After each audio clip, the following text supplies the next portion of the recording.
Hello and welcome to The Current Thing with me, Nick Dixon. And we have another fun episode coming up. I just want to thank everyone for listening and say if you want to support us, we don't have any adverts. So please go to buymeacoffee.com/Nick Dixon, leave a donation there, or nickdixon.net, my Substack, and get all my articles for just £5 a month. Very reasonable, I think. And hopefully I'm going to do more content on there.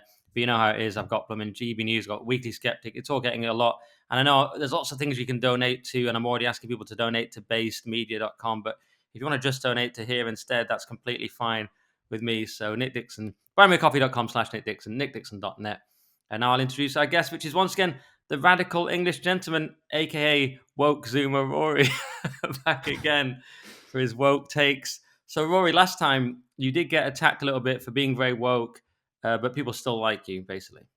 Yeah, well, thanks for being here. Always great to be here again. And I actually had less people attack me, even though I asked people to attack me. So I'll say it Ah. again, send me your hate because then I get less hate. But also, I love constructive criticisms, but it's great to be here and hope. And yeah, I'm not woke, but I know in this circle I'm classified as woke. In my circle, I'm a Nazi, but yeah. I love your reverse psychology. You've asked them to attack you, so they didn't. Very clever. Yeah, You've outwitting the outfoxed them. audience. Yeah, Yeah. yeah. Whereas me, I'm the exact opposite of Roy. Don't attack me. Only give me compliments. I hate criticism. I basically just delete things that are nasty and block you. So I'm complete opposite. I'm just a kind of fragile Stalin-esque sort of leader who doesn't want any criticism at all because I'm self-critical enough and I have to work with a load of nuts comedians that GB News, believe me, they're highly critical as well.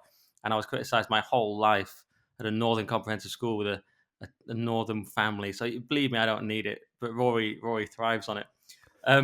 Thought I'd do some random topics from the week. They're not random, just what's been going on in the week. Because we like to do these topical episodes now. I'm going to do these topical episodes with occasional sort of big guest episodes. Not that Rory's not big in his own right. But I thought we'd start with William Wragg. So this was the Tory MP caught sending a rude pic on Grindr to some rando who then immediately started to blackmail him, asking him for other contact details. So he gave away the numbers of other MPs. We've just found out one of them was Andrea Jenkin. It has just come out. And he just gave away immediately his colleagues' details. The bizarre twist is that two of them then also sent rude pics to this random guy. I mean, who are these people? Like, only the Tories. I mean, only politicians could manage this. Imagine that, Roy. I mean, one thing is you show a pic to someone. Okay, people do that, but then you give away other people's details. Then they just start sending this guy pictures because he's just fishing. It's called spear fishing, which is sort of idiot fishing. You just pretend you know the person, and if you're a real idiot, you go along with it. Most of us would just be naturally suspicious of that. Now, anyone can get blackmailed. I've been attacked for this by a couple of people. Like, oh, he got blackmailed, and it's terrible. Yes, blackmail's horrible. People can be blackmailed. It would be terrible, but that's not exactly what's happened here, is it? He's given away a picture, which is his own decision, and then he didn't need to give up his friend's details. There's a really weird thing from the deputy political editor of The Guardian where he's saying, hey, William Wragg's getting a lot of stick, but let's remember, he did it. He gave away the details because he was being blackmailed. It's like, that's actually worse. Traditionally, that's worse. In old school morality, in the Bible, you'll know this, Rory, when Peter is asked 3 times if he knows Jesus, famously denies it 3 times before the cock crows. That's worse because he's betraying his friend. This is not better. Anyway, any thoughts on this scandal, Rory? Yeah, I mean, I feel for well, I'm gonna have a controversial take. I do feel a bit sorry for him because he must be absolutely beyond humiliated, feel completely emasculated, and feel at the bottom of the earth right now with what's going on. And I think where it kind of is what I think people do when they get urges, they get impulses, they'll do crazy things. It's like you meet some people, they're lovely, and then you see them online and they're a different person. I think sometimes people kind of curate this fantasy of what they actually want. I mean, you see it kind of with porn. Like so many people watch porn nowadays. They type in some crazy thing or they indulge their brains into that because they're a different person online. If their mum was sat next to them, they would never do that. Or if people could see what they were searching, they would never ever dare do that. But people have a different persona online. And I did actually have the same situation. Just to clarify, I didn't send a dick pic. Just to clarify, right? But basically, what happened was it's really bit tragic. So I had someone message me on Instagram saying, we were talking a bit. This was like a year ago, and they said, "What's your Snapchat?" So we went over to Snapchat and were speaking to each other just in a completely friend way. They said, "Send over a picture of your face." So I sent over a picture of my face, and then they sent me a message with my face photoshopped next to a dick, making it look like I sent a dick pic. And then they said to me, "Right, I'm going to send this to," and then they basically screenshotted all my followers on Instagram and said, "If you don't send me like money right now, I'm going to send this around." And I was like, "Yeah, I was like, this is ridiculous. This isn't my dick. Why would I give a shit?" So I kind of ignored it, thinking nothing of it. And then my brother rang me and said his mate has just received a dick pic from me, like with the photo of of me.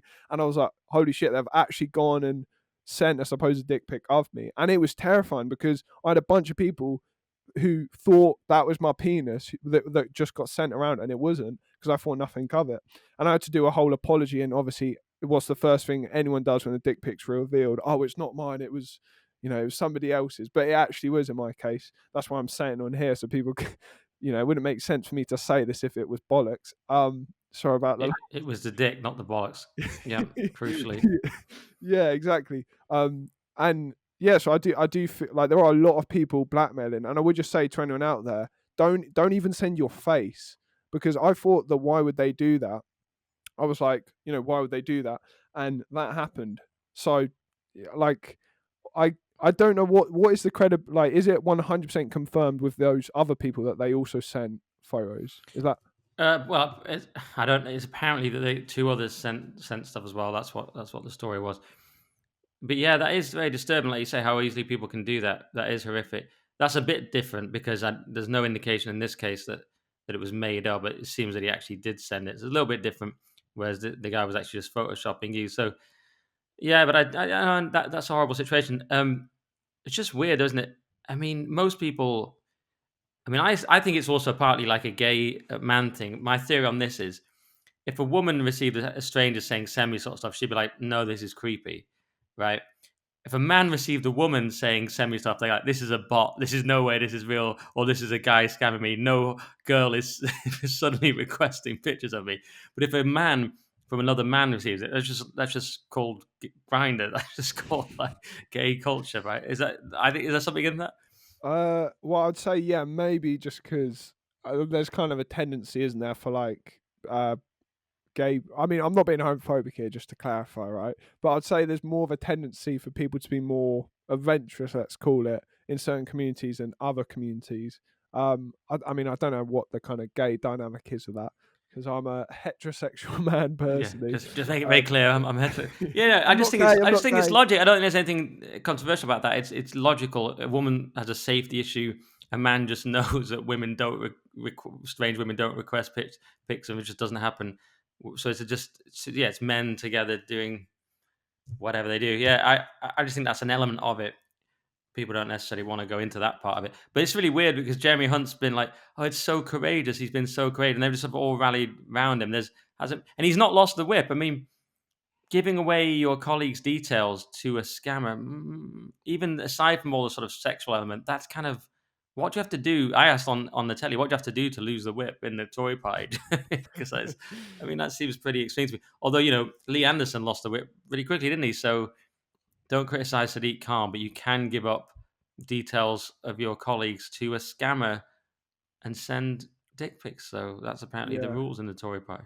Yeah, I mean, you make a good point about how, like, what's the line that kind of means people are going to actually suffer the consequences, because it was still his decision. Like, no one forced him to do that, and to give into a scammer like that, like, I Yeah. think it's very scummy, because I've had a few instances with scammers online and stuff, and I hope I don't just get targeted by scammers after speaking so much about this, but like, you don't never give in to them. And when I actually put out my apology for my supposed dick pic, that wasn't my dick, to clarify, because I actually did an apology video on my Instagram. It's quite embarrassing. I had someone reach out to me and said I have had the same thing, but they said they are paying the money. So what must have happened? They actually did send their dick. So then they were humiliated because they didn't want anyone to see it. So then they were like, "Oh no, no one can see that," and then they give in to the money because they never want them to actually do it because they have all the followers. And it's really messed up that we get, you know money is the root of all evil, or love of money is the root of all evil. Like, people are willing to do anything for money. They're willing to stab people. They're willing to, like, I mean, it's grim, I think, to send kind of a dick pic. It's like, it's not the most intimate act if you love someone. I don't think, especially if you're not in a relationship. I don't see too much of a incentive structure there. I didn't think this podcast was going to go down that route. The incentive structures of dick pics. I have to say, I'm not sending, but then again, I've given up completely on all that whole realm. I'm a total monk, so it doesn't come up in my life. Even if I wasn't a Christian and an upstanding citizen, wouldn't come up because given up on women entirely. And as you say, that women don't traditionally, mostly, don't really want them.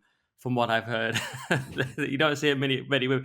Might be slightly different in a relationship. You don't hear many women going like, "Oh, do you know what I love receiving random pictures of men's penises. I just brightens my day up." I've not really heard that from women. Yeah, Yet men persist with it as a tactic. As it seems in the gay community, we can speculate on this story. It seems to go down better. You know what I yeah. mean? No pun intended. It seems to go down better to Well, send and receiving dick pics seems to be more the norm. I could be wrong. yeah, I think it's because the sexual assault culture. Here we go. People think I'm woke now. Like, the sexual assault culture for women is so massive. If she goes down the street, she'll, catcalled, feel unsafe, whatever. If she's wearing something, there's a multitude of factors that could mean that she's she's getting pounced on in some way, or like she goes to a club, someone's trying to grind up against her, or whatever it is. So she's so used to that. So for someone to send something she doesn't want, it's just like, you're just a standard bloke in the street. Like, why is that gonna kind of entice me at all? Yeah. Yeah. Did you see, actually, on that note, Alex Phillips had a viral video talking about not feeling safe. Did you see that? She No. got in trouble for that. For some people, people liked it, but some people, of course, like Shola, that Shola woman, replied and said it was racist because she was talking about people who are not from this country and her feeling not unsafe. There's a lot of statistics about this, but of course, it's going to rile people who are lefties. And that Shola, Dr. Shola, I'm not to see him say Dr. Shola. I don't know what a doctorate's in, but this Dr. Shola person was replying saying it was racist. But twice in the post calling it racist, she used the phrase caucasity. I'm like, maybe don't use a racial slur if you're going to call someone racist in a post. You know what I mean? But Alex was saying she doesn't feel safe, and loads of people responded. The massive amount of likes, and it went viral. So that suggests that a lot of women are feeling like that. Well, I don't know, because I think it's majority men on Twitter, and then it might just be people who are anti-immigration enforcing their sentiment rather than being particularly fact-based. I mean, obviously we had issues like the grooming gang scandals and stuff. I'm not denying that, but like, it's only pushing an agenda. If it was some statistic about, I don't know, majority of men sexual assault or white, no one's going to be kind of ramming that down your throat. But because it fits the agenda, it's like kind of gotcha points. Okay, well, there's the take from Lefty And Rory. and I think we've probably also, talked enough. Go yeah, on. well, and also with that, like, if they actually cared, like, I guarantee all these people who are like, oh, look at this, look at this. I guarantee all those people don't talk about sexual assault generally. It's only when it comes to immigrants, then all of a sudden they'll be super like, oh, isn't this shocking? But if it's sexual assault in general, they won't talk about it. If someone's talking about sexual assault and then they go, oh, look at this massive influx of immigrants now, isn't that shocking? Fair enough, because you've got the principles to stand up for, like, women being assaulted. I completely rate that. But if it's someone Mm. just being a tribal hack and being like, "Oh, it's immigrants, isn't it shocking?" Then No, yeah, but yeah, that's all right to an extent. But the flaw in that is if I don't particularly want to get into this rabbit hole, but if the statistics showed that there was a particular problem with, let's say, a particular group, as we saw in Rotherham, as you said, then it would be completely legitimate to talk about it as a new issue. You wouldn't have to have a long history of talking about sexual assault. If you were talking about a specific issue, I think that's completely reasonable. You yeah, could talk about the grooming gang, so called, without having a long history of talking about general grooming or something like that. I think that would be completely fine. yeah. No, fair enough. But you do see sometimes like this hypocrisy of like men, these so-called conservative men they'll go on and talk about sexual assault or sexualization of, like, I don't know, certain demographics or something, and then it'll come to certain issues or things in their own life, and it'll just be all out the window because it doesn't fit their narrative. I do agree with you. You don't need to just talk about it all the time to have the right to talk about it, but it's the principles of it. Like, that's my issue. There is a separate point they're not a separate point, but all crime, I tend to feel domestic crime, that's homegrown crime, is just something we have to deal with. Whereas when you hear about, for example, the guy who scammed the asylum system, pretending to be a Christian, then attacks someone with a corrosive substance, you go, this was a crime we didn't need that we brought upon ourselves. So there is a difference, I think, with crime from people who are immigrants, because you go, we didn't need that crime. Whereas a certain amount of crime in any population, that's more like, I say, sort of our problem. Whereas if we were bringing in people, and that was a guy that had committed sexual assault as well, and then he was brought into the country, throws a corrosive substance on a woman and daughter's face, and you go, we didn't need this guy in the country. We caused that on it. So there's that extra insult that it was unnecessary. Yeah, I that is a good point. That is a very good point. But I would say with that, well, what would be the line then for like in general? If it's always worse if it's an immigrant doing something, then what's the ratio? Because does it need to be like 10 people homegrown commit a crime to one immigrant for it to be a fair ratio? Like, what's the Mm, thing we're okay with then? that's a good question. I'm anti immigration of period, so I never have to face it. The question of that ratio, but and then you'll say that's unrealistic to run the society. Fair enough. I mean, Japan's been having a good crack at it, but they are now finally letting in some people. But did you see, on that note? Did you see the Jimmy Kimmel video?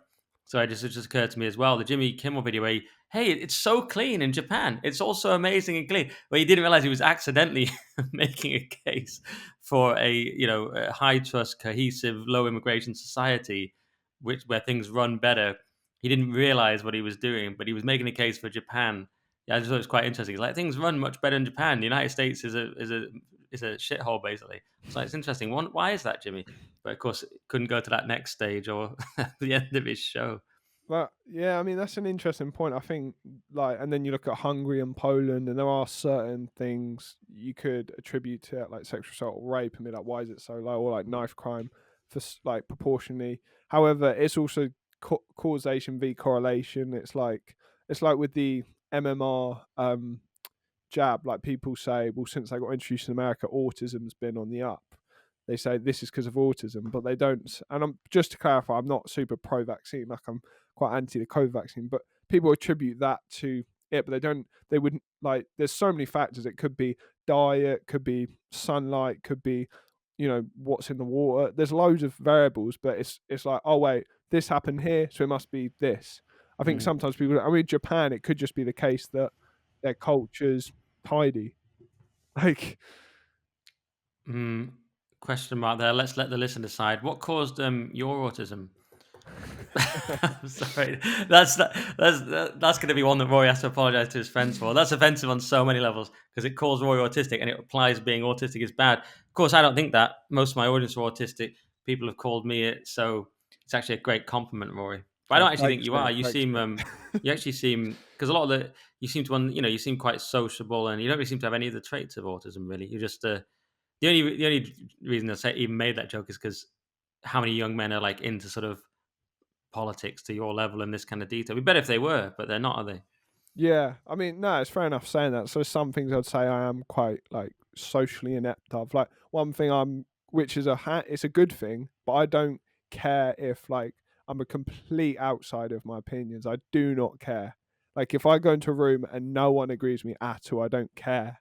Like, I don't have that kind of outsider fear almost. Maybe that's Mm. autism of like, I don't understand what there is to. I quite like it. Like, I don't. That's one Yeah, thing. yeah. It's a certain. Well, it's a sort of. It's a certain sort of psychopathy, but it's sort of relatively benign type. Ed Dutton's talked about it. It's. But these are the great people. The autistic truthers. It's usually men, and they're the people who just make the discoveries. They come up with inventions. They look into things that are taboo because they just only care about the truth. And there's a lot of people like that in this kind of space, and certainly Ed's talked about it a lot. I love those people. They're the people that like say, yeah, I just want to know the truth. I want to just give my opinion. It doesn't matter about social to be. And yeah, and they get in a lot of trouble. They get banned from all sorts of things. Whereas the woke world, which I've discussed with Toby on my other podcast, is sort of anti-autistic. It's against autistic people because they have to understand all these ridiculous, ever-shifting social codes. So it's a kind of ongoing assault, actually, on autistic people who can't necessarily do that. it's all about having a very sophisticated social understanding, isn't it? No, that's interesting. I never thought of it that way with with like the woke side. That's a brilliant critique, I think, of wokeism, because no one naturally, like, you have to suppress your natural instinct. Like, a man's a man, or a woman's a woman, or like, sexual immorality is like a bad thing, or like natural impulses. It speaks for itself. Like, it's like C.S. Lewis speaks about how people who do bad are so unaware of the bad, they're completely oblivious to it. But people who indulge in good, they're more exposed to the wrongdoings they are doing by nature, because they're really kind of deciphering the good and the bad. So it's like, it's almost handier for a lot of people to be bad, because it's like, well, you just be oblivious to it. Hmm. Which um where does Lewis say that? well, it's just in mere Christianity. It was Oh, a okay. one about like evil and stuff, and like with truth seeking as well. I think a lot of people, they posture that they want to find out the truth, but at the end of the day, if that will mean that the new group of people that now like them, they disenfranchise, they won't seek that. Or if they think something, that will mean they're a social pariah in their circles. It's like, and it happens on the left and the right. A right winger will become left wing, and then kind of throw out anything that the left will then hate, or a left wing will become right wing, and then just become this tribal hack who has to toe the line on every issue. And if it goes out, or they'll lose the audience, then they'll just kind of sell their soul. um, and that's like really seeking truth in the most authentic sense, I think, is the most freeing but terrifying thing, because if you're really seeking it, then you could really kind of lose a lot. um, Hmm. but at the end of the day, it's true and it's real, and I don't think a lot of people can say that about a lot of things. There are all kinds of truths. Just saying them will cost you everything. I could lose my job for just saying certain sort of widely accepted truths, but if I said them, I'd immediately be sacked. There's so many things like that in our society. I mean, there's such a vast number. We live in just a culture of extreme untruth, so it's probably worse than it's almost ever been, except for things like the Soviet Union. So yeah, it's almost that. I mean, imagine what that does to us psychologically. It's horrendous. So yeah, God bless the people who just tell the truth. Often the autistics. They are my people. And speaking of telling the truth, let's do this Angela Rayner story. I know you said you weren't across it that much and you've been quite busy, but this is I'll just catch you up with it. It's Angela Rayner has been caught. Well, I don't know what we're legally allowed to say, but then again, the Daily Mail has gone with, oh, it's the Mail on Sunday actually. They've gone with, in her own tweets, the proof Rayner has been lying. That's a front page story, and I read through the whole story, and I've been spending, yesterday afternoon looking at Angela Rayner's cushions. This is my life now to try and prepare for my show. Other people on GB don't do this necessarily on headliners, but I did put in all this extra work, so I'm informed. Imagine that, but people doesn't occur to most comedians. But anyway, I've been looking through Angela Rayner's cushions, and it's quite damning, Rory. Basically, she said this other residence was her primary address, right, and that she didn't live with her husband at this other house, at this second house. But actually, she's there. The cushions are there. The little chef mannequin is there. The pictures are all the same. The teenage kids' room is exactly the same in the attic. The kids are there. She's writing things like "just got back." I think she even writes home at one point. And so this house that she's saying not her home, neighbors confirm, yeah, she's living there. Her kids were living there, obviously living there. But she said she wasn't, and she's doubled down on it. And this was to avoid capital gains tax. And there's an issue with the capital gains tax. There's an issue of giving false information on the electoral roll. So, and there's an issue of the council tax discount. So it's a little dodgy, and to say the least, and the refusal to admit it, and the continuation of what just seems to be obviously dodgy. Now, looking at all these pictures, there's no other way to read it really. She's tweeted from that house again and again. Now, the other house, the one she claims was a primary residence, she was known as the landlady, and she was hardly seen by neighbours. So there you go. And then you got the response to it from the left, which was to obfuscate. Oh, it's not as bad as the Tories. It wasn't that bad, and blah blah blah. And it's just like, well, maybe it wasn't that bad, and actually, I didn't care that much about the cake thing, but you all did. And I didn't care that much about Rishi's wife's non-dom status, but guess who did? Angela Rayner. So then you've got the initial deed, which okay is cutting corners, which people do sometimes, but before she was an MP. But then you've got the lie, you've got the doubling down on the lie, then you've got the hypocrisy. And seeing the left just freak out about this and try and brush it off. And David Lammy has come out. I just saw this just before we started recording, saying, look, we need to consider the context. We're not yet in government here. He's saying that it's okay because they're not yet in government. Okay. Okay, David. So when you get in government with a crushing majority, you're just suddenly going to have perfect integrity. No integrity now, but when you get in with your cushy majority and can barely be toppled, you're suddenly, you know what you're going to do? Just develop loads of integrity. Absolute bollocks. What do you think, Roy? Well, yeah, I think it sums up her personality and the type of person she is a lot because she's this person who postures as working class, one of the people. Look at me, I'm Angela Rayner, but she's out doing that and judge her. Well, I'll say judge a man by his actions, not by what he says, but judge a woman by her actions, not what she says. Because it speaks a lot more than what people say. Anyone can say anything, but what people do is the thing you should really measure people on because people are full of lies wherever you go. And I think it sums up how she's kind of sold her soul so much with Keir Starmer. Like, for instance, if you're a lefty, like Angela Rayner is someone who postures as being like a lefty, but when it comes to it, she kind of kowtails to like Keir Starmer and his more kind of centre right economic plans and like with childcare or like there's so many things that if she was really legitimately working class for the people, she would not be okay with it. And that's one reason I really like people like, even though I disagree with him on a lot, Jeremy Corbyn, because love him or loathe him, he actually believes in things and lives by it. Like he is a principled person who is always talking about the same issues, war, the working class. And people can call him woke idiot, fair enough. He's got some ludicrous views there, but he's a man of principle and someone who actually cares about the working class. Angela Rayner, this just sums up how disconnected and how little principles. And I know my criticism people is always principles, but I think it's the biggest thing to judge a character by, really. I love that you say you're not a lefty and then you're out here praising Corbyn, but I do get what you mean. Obviously, that was the appeal of Corbyn that we didn't think he was lying and it was clear who he was. And if you liked that, then you could vote for that. And it was clear. And it's the same argument with someone like Galloway. Um, but yes, whereas Rayner's playing the game more. And so is Starmer. See, what's Starmer going to do? Now, Josh told me I was wrong on headliners. There was one concern raised in Dan Hodges raised in the Mail that Starmer will be worried about bringing in a deputy like Zara Sultana or Richard Bergen, whatever he's called, when he's kind of forged a sort of he's worked out this thing with Rayner. You know, she's become less far left, and they're working together. She's going to be part of his gang of four, which he's talks about how he's going to govern, and it's going to be these little Blair style sofa meetings where you just have four people making all the decisions, and she was one of them. So it's a lot of upheaval before the election to get rid of her. But either way, but what can he do? Because this is going to be pressure on this. Is he just going to ignore it? It seems like from Lammy today, they're just going to try and completely blank it and say whatevs. Of course, they'll lose some voters perhaps in the red wall, but maybe they are in a position now where they can just say yeah whatevs and just carry on. What do you think? Well, I think he should carry on because he hasn't postured as someone like Angela. Well, a bit he bangs on about his No, but dad being a should he communist. sack her though?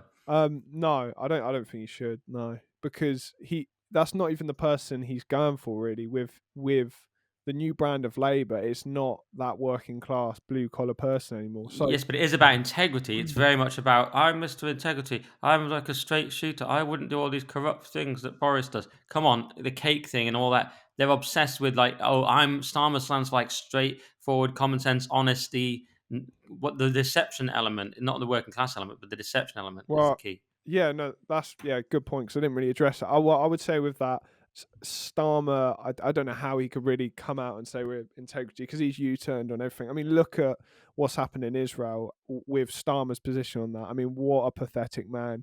Just refused to even like call for a ceasefire for so long, and then it hits him square in the face, and all of a sudden he puts his finger up in the air and he's like, "Oh, we should have a ceasefire now." I mean, beyond pathetic. That man has no principles at all. So, what do you think he should do, and what do you think he will do? I think he I think he should sack her principally, but I think he won't because he's a man of no principles and it wouldn't fit him strategically. And if I was him and believed the things he believed with the principles, I wouldn't sack her either. But he principally should, I'd But say. strategically, you're saying there'll be more damage from getting rid of her than keeping her. Yeah, I think she's like yeah, I think it's good to keep her in for sure. Yeah, well, let's see. It's Lammy was just coming out with full audacity today. You can't say core custody, but he was coming out with maximum audacity with his statement. It was completely absurd. We're not in government yet, so we shouldn't be. What? What the heck are you on about, Lamb? You're going to be in government in 5 minutes, and also your point is absolute nonsense. Okay, well, speaking of being in government, what about this big article in the Telegraph that the Tories are keeping out what they're calling true blue candidates? So it's a piece from Alison Pearson and someone else. Let me just check this. And it also involves Aman Bogle, who does GB quite a lot. Maybe I'll try and get him on the podcast. It's True Blue Tories banned from standing in the general election, and it's Gordon Rayner and Alison Pearson. And it's all about how basically they rig it in the Tories. Sunak's going to rig it. So as he sort of leaves the Tories, he's going to sort of chuck a grenade in there and get out, which is that he's going to stop it being a right wing party at any point. He's going to make sure it's all packed with One Nation Conservatives. That was the accusation. And even Bogle here, sorry if that's not how you pronounce his name, talks about it. He says, in the past, you were asked to talk about your conservative values. This is when trying to become a candidate and your conservative ideals, but that's all changed. Now it's tell us about how you promoted diversity and how you address white privilege. CCHQ in charge of the approved candidates list, with a handful of people wielding immense control over who is accepted and who is rejected. And Lord Frost is one of them who is not, apparently, he's been on this podcast. Apparently, he's not allowed to get anywhere. And another one was David Campbell Bannerman. And these people are perceived as too conservative to be in the Conservative Party. And it says here, another candidate who's been overlooked said, essentially, true blue Conservative candidates are just campaign fodder, people who'll shove leaflets through doors. CCHQ has no serious intention of letting them stand in a winnable seat, if at all. So there you go. And it goes on. And Alison Pearson gave more detail on it. Maybe I'll just quickly find my post on this, where she said, there's various ways that the Tories essentially rig it. And here's a little quote for you. She talks about with Reform UK surging in the polls on a centre-right manifesto and with clear evidence in recent by-elections that lifelong Tories feel too betrayed by vapid Lib Demery to vote Conservative, you might have thought it would be a teeny bit tone-deaf to install yet more One Nation types as candidates. But no, incredibly, that is the yellow Tories plan. That's what they're calling them. And they're getting away with it on the sly, like a magician's audience. Tory party members are given the illusion of choice, but on too many occasions, a correct card has been picked for them. So they pick the person they like, the kind of wet, and they put them in the good seat and so on. And she says another cunning ruse is to leave a lot of current safe seats without a candidate, Basildon and Billericay, Bognor Regis and Littlehampton, etc., unfulfilled for months. An endangered minister, no matter how useless or unpopular, will be parachuted in at the last minute. What's that? You can't stand Jeremy Hunt? Tough. So, and this is classic. I mean, I actually said it was classic elite theory because I've had academic agent Nima Parvini on the podcast, and he wrote a whole book on elite theory. And there was a quote here from Mosca, who's one of the elite theorists, and he talks about the alternative candidates. Parvini says the alternative candidates for election will similarly have been pre-selected by elites whose campaigns are managed by organised minorities so that any result will favour their interests. So it's kind of classic elite theory. It's basically, sorry to go on at length, but it's basically you rig the system so that you have the illusion of choice and you can't actually have any conservatives, in this case, within the conservatives. What do you think of any of this, Rory? Well, I think it's interesting the kind of different pace that Sunak's going for because they've been trying to bang the drum on immigration with Zuella and Priti Patel or whatever for a while. Well, Priti Patel was ages ago, but that clearly hasn't been working because the track record is so abysmal that how could it work when even if people believe them, like there's very little evidence to support that. So all the votes are going to the Tories. And I think, no, sorry, Reform. And I think now Rishi's looking at what they tried to do is not working a bit. And he's been like, right, we're losing our kind of centre right people. We need to rein it in. And also, I'm sure he's looking at Keir Starmer being like, this guy stands for absolutely nothing. He's flip flopped on every issue.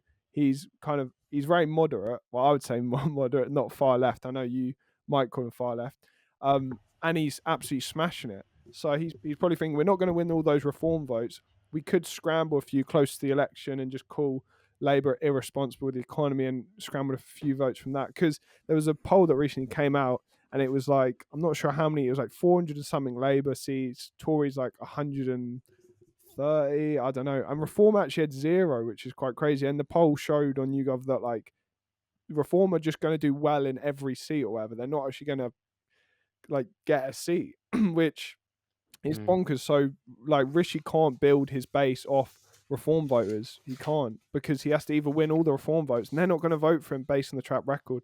So he has to pedal back to what kind of Tories used to be more of, and hope he can kind of salvage more the closer we get to the election, I guess. What they used to be. What do you mean by that? Or like more moderate.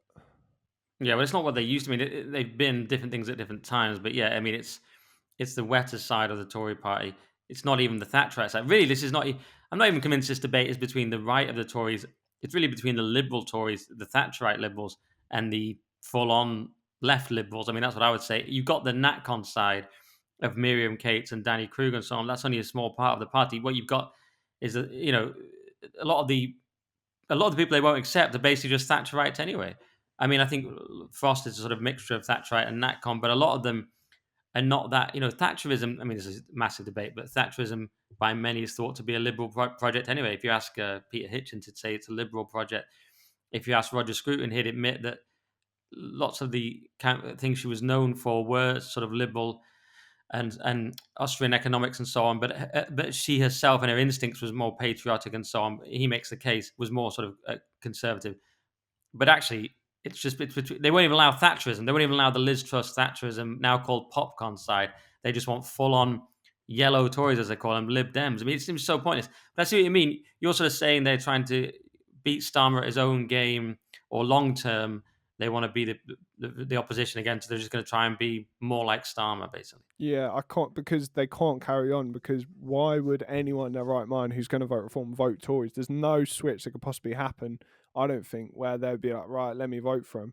And I think Do you know what? There would be, just to interrupt on that, there would be, which is there was a poll the other day, a story the other day that said 42% of Reform voters would consider voting Tory if they had a referendum on oh immigration, wow, which is so oh absurd yeah, I because did it's see that actually. just a Yeah, referendum on it, on something they haven't done. They've been promising, they're talking about getting the immigration down to the tens of thousands. They've been promising it literally since 2010 with Cameron. And now they're just having just a referendum on that would convince 42% in this poll, at least, of Reform voters to switch. How crazy is that? that is bonkers. That's a very good point. I guess I mean it's a single issue, isn't it? And most people want that because it's such a direct democracy, which I like. It'd be polarizing. It'd be so polarizing for the UK, but that's what we Yeah, but need. how could they trust the Tories, my point, to do it after not doing this for 14 years? Why would a referendum suddenly make them do it? Well, I think I don't know. I would. It's such a blatant thing that if they messed up on that, no one would vote for him again, because even the people who would be pro-migration would be like, "Hang on a second," in the Tory Hmm. party. I don't think there'd be any recovery from them lying about that. Really. Right. So you think just the promise of that? I mean, would they even hold it in the end? I mean, just the promise of that would not be enough to get my vote, I can tell you. But yeah, broadly what you're saying is probably right. That aside, broadly what you're saying is probably right that Reform voters are not going to go back to Tory. And I don't know, it's tricky. The Tories, I looked at a graph the other day, and mainly the Tories are losing their voters to no one, people are just not going to vote, or to Reform. So they are going to Reform. Yeah, well, clearly Sunak doesn't seem to think that's the way, but we don't. What does it really matter what Sunak thinks? Because he's clearly clueless politically anyway, and it's just been a complete disaster on all fronts, really, hasn't he? Yeah, I mean, he's been terrible, but he has inherited like a terrible situation.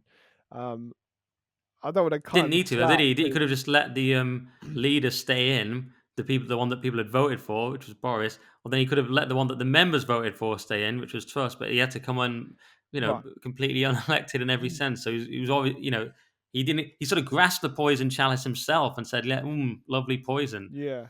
Fair enough, but whoever took over, it was never going to be a smooth ride. And like Liz Truss, crashed the economy instantly, and it was never going to really have a good. It was never going to be easy. It was never going to be good. And I'm not saying he's done a good job either. He's done terribly with like multiple things. But like, if I was in this position, I would struggle. In all honesty, I don't. Even you, Rory, even you would struggle to run the country. Is that what you're saying? I find that No, hard to believe. well, no, I'm just saying, like, well, yeah, I I think am, you'd smash it. but like, I feel like, even though I don't like him, I'll cut him some slack and be like, it's a difficult position he's in. He got given a bag of shit, so what could he do with the shit? That's the question. Did you see him wearing the Sambas the other day, the Adidas Sambas? Yeah, and they became, what is it, the least popular or something? I mean, it was so bad. Why did he think it was okay? People were replying, "Oh, some people going, what's wrong with this, Nick?" If I have to tell you, then you're already missing the point. I mean, the guy had a white shirt sort of undersized suit and shirt as always, weirdly, especially the suit, and then sort of quite short trousers with just these weird Adidas Samba. And the person interviewing also had trainers I thought was weird. I was like, is this what we're doing now? And it just looks so weird. You can wear white trainers in lots of contexts and with lots of outfits. This just wasn't the context or the outfit. You were the prime minister wearing a suit with white sports trainers, essentially. I know they're not used for sport now, but that just looked so weird. And it was so Rishi and so sort of off, Yeah. but it was just classic I Rishi. mean, it's probably him trying to appeal to the regular person. Um, well, I'm a big fan of the Adidas Samba series. I famously had nice Samba OGs, the yellow and black ones. I got a little Famously. collection. I got nice green specials. I got some yellow and blue specials. I got some blue gazelles. I got myself some. I've had quite a few. Like I love like Well, I don't have any of the City series one, but I've get. But Well, you I know all the actually names of them. This is such a kind of urban youth thing to know all the names of different types of trainers. No, Like, it's more so like absurd. because it's like it's actually like English casual wear, so like it's actually quite traditional. The Sambas, Gazelles, Specials, City Okay, Series, yeah. you think it goes back to kind of what, It's like like the football shoes. right? Yeah. Okay, you've won me back there. You've said it's part of English tradition. You've brought me Yeah. back on board. And actually, I've got Italian shoes. So what do I know? I'm a traitor. People keep complimenting my shoes because they're Italian. They're ludicrously expensive. They're Ferragamo. I just had to finally get some shoes that fit, and even those didn't fit that well. But I do get a lot of compliments on them. But yeah, you certainly wouldn't catch me as PM with the Sambas. Maybe it was more comfortable, but you know, it's just another blow against Rishi. Um, so yeah, I hate the way they're keeping out the candidates, but it's classic. It's what the elites do. Speaking of reform, then here's an interesting one. So Tice. So famously, and you said famously, so I'm going to say famously, misuse it as well. Famously, I was on the Lotus Eaters, and candidates were dropped by Tice, Bow, and others were dropped, of course, in response to Hope Not Hate. Then he got a bit tougher, seemingly, with the Mail on Sunday, and he stood up to them and he said, these are valid candidates. We're not getting rid of them just because one's a fortune teller. I think some of you then did still get rid of a bit later, I think, but I need to check that. But he then immediately capitulated again and got rid of more candidates to the point where Hope Not Hate are even putting out a video celebrating this, essentially saying, look, we're basically running reform, not their exact words, but we did another piece, they got rid of more candidates, and just bragging about it openly. I'm going to see if I can find this picture of it. Here we go. They had this, the video said at the end, Hope Not Hate will be there to vet them. And Reform UK are in trouble. This is what they posted, Hope Not Hate. In the past few weeks, they've been forced to axe 4 candidates after Hope Not Hate exposed their racist and far-right beliefs. But that's the least of Richard Tice's worries. Then the whole video is just basically a bragging video of how Hope Not Hate, who are communists and one of them's a former National Front member, are just getting rid of Reform candidates. So what is your take on this? Here's something Tice posted. So someone called Stan Voice of Wales, I don't know who this guy is, but he said, I've been deselected as a Reform UK candidate for Lose. I think he was maybe quoting someone. Maybe he was quoting Ian Harris, who was another guy they got rid of. I'm not sure. But he explains how he was got rid of. Tice responded, utter bollocks. We will not tolerate inappropriate behaviour. They will be removed fast and simple. Unlike the other parties where grotesque hypocrisy abounds and appalling behaviour is tolerated, even among sitting MPs, let alone candidates. So he's claiming it's an integrity thing, and his critics are claiming it's a capitulating to the far left thing. What do you think, Rory? Well, I mean, first of all, I'm never for giving into the mob. I'm not. Hope Not Hate. I mean, you said the guy was a former. What did you say? Former National Front. Um, Organizer, yeah. This is all, you can check all this. yeah. One of the main guys I in mean, Hope Not isn't Hate is that more of an argument for the credibility of them because he was in a extreme? not really. It's saying that these people are extremists. These people have now gone to a different extreme, which is the far left. But often you find extremists go from one extreme to the other, and the far left and far right are not that far apart, and circle theory and all that. So my point is this the guy to listen to? There's another guy in America who was who was a far right guy who then, an actual far right guy who then goes around telling everyone to be social justice warriors, and you go, okay, so you've just imbibed a new ideology. Now we all have to listen to you. So I just resent that this guy was getting stuck into like fights and stuff in the National Front, and now we all have to listen to him suddenly and his communist mates who tell us what's extreme. I just kind of think, get lost. Yeah, that is a fair critique. Didn't no, very good point. Didn't think about that. I think with with Hope Not Hate, like I think they do some good work in fighting racism or whatever. Um, You think they do some good yeah, I'm work? sure they These do. are the people that campaign to end my job every day, where they try and destroy my Right. station, which is GB News. They try and take down my colleagues. They take people out with hit pieces. They've done it to several people I know. And you're saying they do some good work. It's I mean, I'm incredible. sure they do That is some good incredible. work. That's a new low for you on the podcast. That is almost worse than when you told me off about my language. Is it that you think they do some good work? I'm What's sure this they good do. work they Like, do? I haven't looked too much into them, but I've heard Ah. good things in the fact of like historically. I know they've fought some s- look, I'm not for cancel culture and I'm a free speech absolutist. So if they're out there meaning people get cancelled, I think that is terrible. Um, some of the peak candidates for reform did seem racist in what they said. And that's a question of Reform UK. And I would say to them binning them off, I'd say if they did that without Hope Not Hate, fair enough. The reason they did it was because of Hope Not Hate. I don't have respect for it because they're not doing it out of principle that they think they're racist or dislike. They're doing it because of pressure, because of a mob.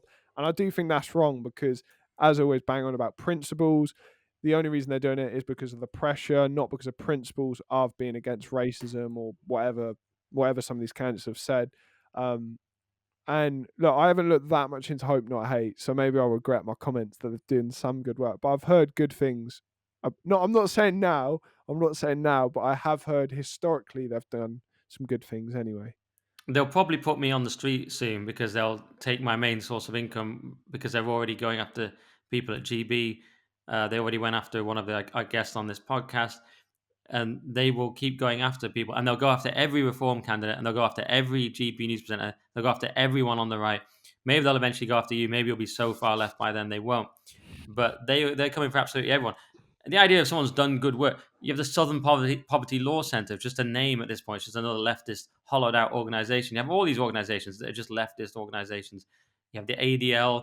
You have all sorts of things. They claim to be one thing and they're just leftist captured organizations, or they always were that. Stonewall. You can go on and on. You said one reasonable thing though, which is they should do it out of principle, not because of this pressure. I mean, they don't have a vetting process, so they should have vetted their candidates. If they had a problem with the candidates, and I'm not saying whether they're right or wrong on that in this case, although I have talked about it in the past. But if they had a problem with candidates, vet them properly. Don't let Hope Not Hate be your vetting, which is what they're currently doing, and it just looks pathetic because you're not understanding politics. Then you're now Toby would argue you are, and he has argued this on our podcast, The Weekly Skeptic, and they're being pragmatic. I say it's not pragmatic because in the culture war of 2024, if you're shown to just immediately capitulate to your enemies, essentially, hope not hate, then you're not showing you're aware of the reality of the culture war and the friend enemy distinction as outlined by Schmidt, where you should reward your friends and punish your enemies, and they're rewarding their enemies and punishing their friends. That's the problem. Now, yes, there's a question of should all these people be your friends, and if you should vet them. But we just keep doing this. We're always going to play to the left's tune, and this is it. This is what conservatism is now. It doesn't really exist. It's just kind of a slightly toned down leftism. But anyway, Yeah. frustrating. I mean, even if I don't, I mean, I'm sure some of these candidates I would see and go, no, I don't agree with that, and they shouldn't have said that, or whatever. But the way they're doing it is not working out too well for them. But let's see. Maybe they're only losing the online right. Maybe they'll retain voters this way.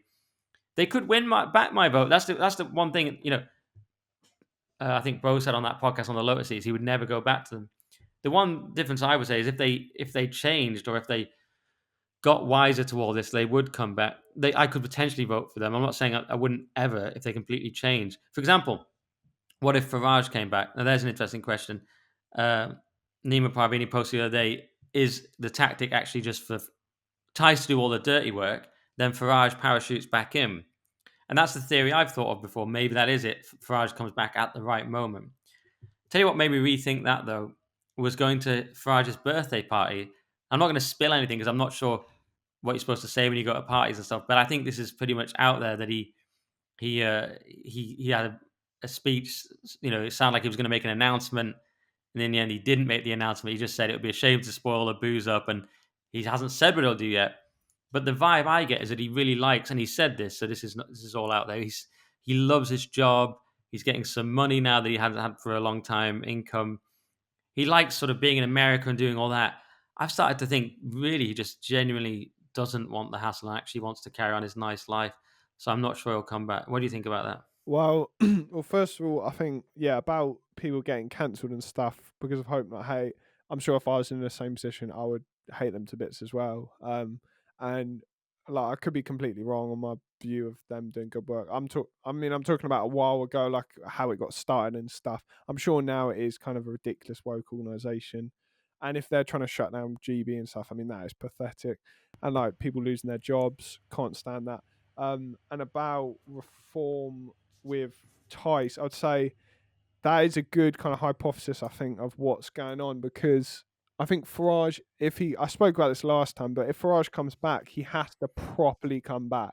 He can't like come back a bit. I think it has to be he smashes out the park, wins a seat, because like he can't half do it in the climate. Like there has to be a real resurgence, and I think he's waiting just for reform to be flying and doing amazing. And I mean, with this recent YouGov poll, like that they won't even win a seat. I mean, that is quite embarrassing. I thought they would be on the polls to win a few seats, and maybe there's some other polls that haven't. But to see them not even predict to win a seat from a recent poll is quite shocking. So I don't think Farage will come back with that. But I think that is the kind of the greatest argument why Tice is still the leader because what would Farage do if he was leader? I'm sure he would have to bin off these people as well. Like the PR would be too terrible. And then like what would people think of Farage? Would they think he's the sellout? But Tyson the front, he can just get completely clarted 24/7 and does nothing for Farage. Yeah, yeah, I think that is a reasonable assumption, as you say. But actually, I even wonder if it's true now because I now tend to think yes, there may be some truth in it. He's letting Farage deal with the tough bit for now, but at the same time, I also think he genuinely hasn't made up his mind, and genuinely is thinking, yeah, why do I want to go back to no seats when I can have this nice life? And that is the big problem. That is the power of the first past the post system. Is we've seen it's very hard for Tories to get Tory candidates in, like actual Conservative candidates. That's the system's blocked that way. And the ultimate example of this is the first past the post system that allows no one to get in. And Farage with his famous, however many millions of votes in 2015, was it 4 million, whatever it was, in one seat. So I think that really just made him think, why bother with this again? And I know he's done things since then in the European Parliament. It's different, of course. And so, yeah, you think, why would he come back for 0 seats? He wouldn't. So, yeah, I do wonder. What can you do with first past the post? It's an absolute stitch up of a system, and it's become now to a point where there's such a gulf between the people and the elite and the people. This is going to get so much worse on the Labour as well. I think it's going to get so much Labour with a massive majority doing whatever they want, less and less tacit consent from the people. I think that could get quite ugly. I don't know what you think about that. Any thoughts on any of that? Yeah, I think it's like what's got to happen is I think within the freedom movement you have to have like complete unified support over one thing or one issue or one person where it's like if I don't know, let's say Andrew Bridgen for instance in Northwest Leicestershire, like when he runs we want everyone in, they want Reclaim, Reform, Heritage Party, um like everyone's resources together. So if you have all these campaigners for Reform, then they campaign for Bridgen. If you have for Heritage, and you need just like from the grassroots up, you need just focusing on single seats where there's this kind of co-aligned agreement that, and I know this would never happen because there's so many variable factors and stuff, or like why would someone pay money for leaflets when it's not in their party? But that's the only way I think it can really break through is if everyone puts things aside and they say, right, Andrew Bridgen, a lot of people can get behind him, all the resources, because to think about how many resources you'd have, Reform members being like, right, let's do this, Reclaim, then you'd have Heritage Party, then you had Freedom Alliance, all these people, and let's say there's 500 people who are canvassing every day. You got donations, like like people will win seats, right? And then they go to a next seat where I don't know, Reform can win, and then they all put their resources together and do the same thing, and they build it up like that way. It's never going to happen because there's all this tribal hackery, or there's too much disagreement about immigration or whatever. But that's the only way I think there can really be a revitalization of, these parties. in British politics, because how can it happen? No one wants to get out and campaign. I've gone to like Rochdale, Kingswood, these places. People just do not give a shit. Like they don't care. They'll just like when it comes to, they'll just go, oh, no Tories, I'll just vote for him. Oh, no Labour. No one cares. Like people are so disinterested. It has to be just such an overwhelming support of resources that people do just get elected, because there's just endless leaflets, there's endless adverts, like, and that's what I'm hoping with Andrew Bridgham. You have like everyone's just there to support him, because that would be like amazing. That's the way kind of things can really break through. But apart from that, I think we're kind of doomed in this system. Yeah, very interesting. And people are disengaged, and why wouldn't they be? Because they do make no impact. They've noticed that democracy is an illusion, but at the same time, and they've noticed it somewhere along the way. A lot of them will just be disengaged and won't have a clue, but maybe their dad noticed it or something. But the other point, yeah, people coming together in a coalition, yeah, it doesn't really suit the right. They tend to be, a lot of them, sort of quirky individualists and so on. Beautiful losers was one phrase that someone used, Samuel Francis once. But yeah, I mean, the other thing is, it's basically illegal to be right wing and conservative. So that's the extra challenge that makes it so hard to Yeah, organise. And there's all these views where you're yeah, not even allowed to have yeah, them, so you have to tone it down so much that you just end up reform, and then they're considered too soft to bother with. yeah, yeah. I think that's the other, like, I mean, the young people as well, like young people who would do the work practically aren't doing the work because they're not right wing, they're super left wing. But old age pensioners can only do so much, and these are people who are actually politically engaged, or who will vote for anything kind of right wing of Jeremy Corbyn. So like it's down to young people, and that's where we see groups like Extinction Rebellion just to boil. They actually make change whether people like it or not, because they're young activists. They're willing to get chucked in jail. They're willing to do crazy things that are stupid. But on the right, I mean, you're lucky to get Granny out to put a few leaflets through a door. So, Yeah, we need more stupid, reckless people. You're right. There's something in that. I didn't do this story, but Labour's losing urban liberals but winning marginal Tories. So that's another thing about Starmer and this whole thing. They're being smart about this. I'm talking about seats, so it is relevant. Corbyn basically got massive majorities in safe Labour seats. So just like, yeah, we're even more Labour. But Starmer's being a lot more surgical about getting the Tory seats and converting them. So it's another reason they're going to win massively. So that was a piece in the Sunday Times. So yeah, it's not looking good. Okay, we've done almost an hour. So the sensible thing would be to end there. But I know you wanted to talk about Israel. So I think we're going to alienate there we go. everyone now, because you've been in trouble on this podcast before for being too sort of pro-Palestine, and in terms of the comments being against you. But now I'm going to actually slightly throw you a bone here, but alienate myself, some of my own audience, by saying that I've changed on this issue, and a big part of it was this killing of the British aid workers. Now, people say they're not aid workers; they are contractors who are former military. I understand that, and I don't claim to know their exact role there, what they were doing. But what it does seem to be clear is that they were killed by a strike by the IDF, who then had two people sacked because of it. But that doesn't bring the three British people back, of course. So this is where I find it's unacceptable. And also, of course, Hamas have killed British people. But what's happening here is it's a war. People have said, oh, it's friendly fire. But it's not friendly fire because Britain is not in this war. So it's a war between two foreign countries who are now killing British people. And I know who already were killing British people. But this is another reason to be against it. The whole war, of course. And just say, that is different to me when you start killing British people and when we're not involved. Afghanistan and things like that, when America and Britain are in there, it's of course horrific when there's friendly fire, but at least they are there on the same side fighting. It's not really the same if you're an aid worker caught in a war. I don't think it's the same. So that's one thing that really bothered me, of course, and it was tragic. And Cameron actually Can I Can I gone. just add on so I mean, about the actual thing that happened, like people be like, oh, it's tragic, oh, they thought they were Hamas, or whatever they want to conjure up.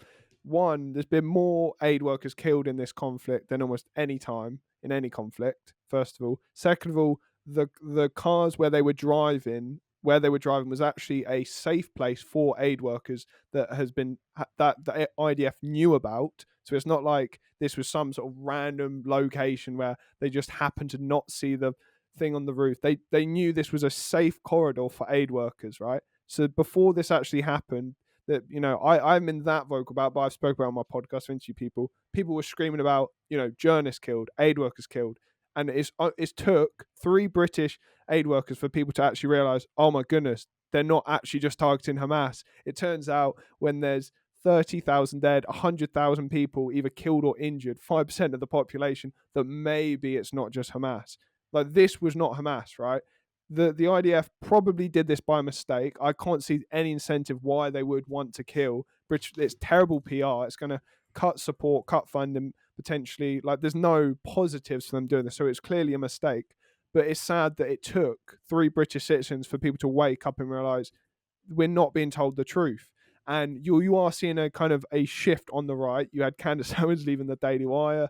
You got right wingers now saying, wait, hang on a second. I'm not okay with thousands of women and children just being blown to pieces in the name of Hamas. I mean, how ludicrous can we get? And also, I recently had a paralegal on my podcast, and he spoke about what happened at the ICJ with Israel getting accused of genocide, and they haven't thrown out the case that, like, the ICJ have voted that there is a case for genocide. And he made the point about how, and I'm not saying definitively it is genocide. I'm not saying that, but I'm saying there's reasonable evidence to suggest that, and from very high court judges. And there's now people coming out in legal places in the UK. Lord Sumption, a big lockdown skeptic, has come out and said there needs to be a ceasefire. What's going on is terrible. And there's, like, people really need to rethink their position on Israel, because I'll tell you what, in years to come, when people look back on this situation, if you're one of those people out there who are seriously still thinking that the IDF are just killing Hamas, you're going to really look back in this with despair, and like, you're going to have to tell your kids, or you're going to have to tell people that I supported Israel the whole way, and when we knew what was happening, that thousands of innocent people, and I know people can be so triggered at me saying this, but like, and send your hate all my way, go ahead. But this is the truth. It's sad that it took 3 British aid workers for people to wake up and say, hang on a second, what is happening here? Okay, a few things. Well, I'm going to leave aside the genocide point because I think that's just too toxic, and I don't know enough about it. But I understand, obviously, the tactic is there's been a genocide of Jewish people in the past, and then they've said October 7th is a similar, it's kind of like a new Holocaust. So you, of course, if you're the opponent, use that against them, say, no, you're doing a genocide. So that becomes both sides saying it's a genocide. So that kind of cancels it out. So I'm not even going to go there. The other points, though, yeah, people didn't think it was just Hamas. They accepted that Hamas hide behind civilians and hide in civilian locations. No one thought they were just perfectly targeting Hamas, but they did think Hamas making it impossible not to kill civilians was the argument, as I understood it. But it's interesting you say about the corridor being known. So therefore, why did they do it? Which that seems very strange. Obviously, a strange mistake, but mistakes do happen. As you say, there's no upside to them doing it. If it wasn't a mistake, And it's a catastrophic PR mistake. Go sorry on. to interject, but about the argument about Hamas, and I spoke to, like, the paralegal, and he said the argument for that is Israel can't say they're just bombing innocent civilians, because that'd be completely illegal, and they would have instant cut of funding from everywhere. That they wouldn't do that. It'd be absolutely beyond stupid. There has to be some justification. So therefore, you have to look at the evidence. You have to look at what Israeli government ministers say. You have to look at the death rate. You have to look at journalists being killed. You have to look at the statistic, not what people say, and realize, well, maybe they're doing that as just a decoy. Like, is it beyond the realm of possibility when thousands of innocent people are dying to be like, maybe it's not just that? And I'm not saying that every IDF person's super evil. I'm sure there's a lot of people who generally do think they're fighting Hamas, but to dismiss that that's always happening, I think you kind of, it's fairyland talk. Yeah, I've tried and be quite logical on it, and if I do have a bias, it is towards British people, and I make no apology for that. When you say it's taken that to wake people up, I find that completely reasonable because we have a pathology amongst white middle class people, particularly, where they have a bizarre preference for anyone that isn't their group. It's this kind of suicidal preference for out groups. I don't mind saying it's British people now I care more. That's just true. I mean, that's true in many foreign conflicts. So I don't worry about that. I think that's completely normal and actually healthy. But I think that's reasonable. That would make some people wake up, as you put it. The other points, Candice is a little separate. I met her at Farage's birthday. She didn't give me any scoop that she didn't give anyone else, but I did speak to her about it, and she said it. She said the same thing she says publicly about it. That, yeah, this Christ is King thing they couldn't accept and all that. I think I wouldn't. I'm definitely going to unsubscribe from Daily Wire. I think that they've been awful about it. I think they've tried to demonize it in a pathetic way. Just say that the company you have to be pro-Israel. I don't mind that. You have to. They admit you have to be. I talked about it in my other podcast, but they admit you have to be pro-life to work there. Great, I'm pro-life, but just say you have to be pro-Israel as well. But for some reason they can't say that, which is kind of weird. They admit they're a publisher. They admit they have preferences. They say, oh well, Shapiro goes, well, Matt Walsh's opinion is allowed, so that proves we're fine. Well, Matt Walsh's opinion is that the US shouldn't get involved in foreign conflicts, and he barely talks about it. But it's such a narrow range of opinions. So you allow sort of the most the most sort of jingoistically pro-Israel position possible, that Israel should just flatten everyone, and you allowed that up until we probably shouldn't get involved too much. I don't really go into it that much. So that's the range of opinion. But you're obviously not allowed an anti-Israel or even skeptical position. So just say that. That has bothered me a lot. They can't just, and I don't think there's anything wrong with that. Just say, yeah, that's our position here.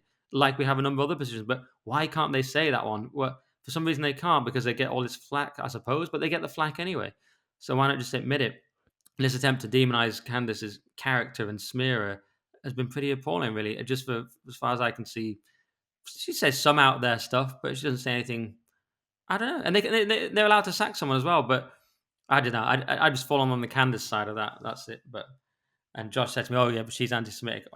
That's what you say. I don't see the evidence. But Well, that's another point, by the way. Working with people like Josh, hey, he's going to be pro-Israel. That's completely normal. But he's so aggressive about it. You have to work closely with people. I've not felt free to even form my own thoughts on it because it's just going to almost not worth my while because it's going to be so hard. If I was like, not that I'm going to ever be like radically pro-Palestine, but if I was, it'd be make my life incredibly difficult at work.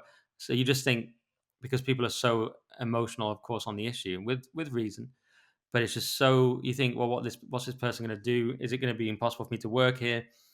So I was like, don't even get into it. But this thing did bother me with the aid workers, and I do think Boris is wrong to sort of be so jingoistic about it and say, well, he's saying if the West continues to crumble, then the Israelis will be prevented from getting into Rafah. They'll be prevented from achieving their objective of finishing Hamas as a military force in Gaza. Now, I'm no expert, but my thing with Boris is he's saying we want to keep funding Ukraine. He thinks he can convince Trump to fund Ukraine if he gets a chance. He's obsessed with funding Ukraine, keeping that war going. I don't see that war as winnable. I'm just a layman, but I personally, if you want my take, I don't see it as winnable. So I see it as a war we want to end. This war, I see it very much the same. The idea you can finish Hamas as a military force and go, maybe, but if you look at the Middle East, you're not going to eradicate Hamas type people. It's going to be the same thing. Am I naive? It's going to be the same. It's the same with ISIS or anything. We go into Afghanistan. How does it work out? Oh, lo and behold, we don't conquer Afghanistan. You're not going to conquer Hamas and then there's no similar Hamas type people spring up. It seems to me so naive. So I say it's unwinnable again. So I say you've got to try and end it.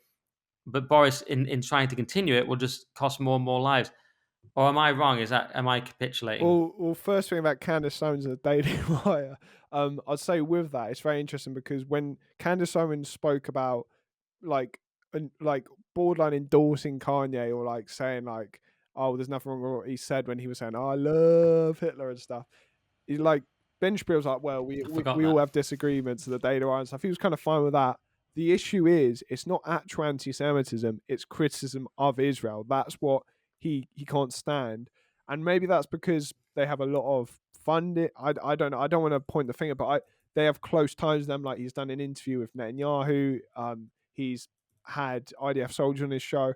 There's obviously a close link there. He did a tour in Israel. Like there's a lot of links there, and like it's a bit tragic when you see Ben Shapiro actually grilled on this, and he goes to the kind of the position of, oh, we're a publisher, like that kind of this guy who's the free speech bro, free speech, free speech. But then when he gets grilled on something, he kind of has that sloppy response. I mean, that really is Yeah. quite something to see. He started talking about the Overton window, didn't he? Saying there's an Overton window at Daily Wire, which is not what the term means, as Glenn Greenwald pointed out. Yeah, and people were pointing out his earlier videos about cancel culture and his earlier videos about what's fine and what isn't, Yeah. and it's just it's hypocrisy. It's Like annoying. it is But yeah, annoying to see. I like class one. I've banged on about principles this whole episode. It's lack of principles. Um, yeah, and about Boris. I mean, Boris just pathetic. Can I just very quickly say on the Kanye thing, just Yeah. to come back? I've forgotten she said that. That was in a way more extreme. That was probably the beginning of the end for her, or it may have already been the middle of the end. But yeah, but she was defending her friend because if you have a friend, you want to be loyal to them. I do believe in loyalty, so people Even go if they're off and they say praising some mad Hitler. stuff, be like, "Well, it's my friend." So that was a tricky one. But yeah, in a way, that was way more extreme than this recent thing where she seemed to be frankly smeared by those Rabbi Shmuley guy seems absolutely mental, and the other Rabbi Barkley she had on her show. I watched the whole thing. She came out much better than him if you watch it. So, but anyway, go on about Yeah, Boris. well, and about Boris with that, like, like I'm sick of politicians talking about like war, or like they're talking about sending weapons, or like people like David Cameron, this posh guy talking about we must be strong, we must fight. All these people want to like, it's like they're trying to like act like they have a massive penis or something.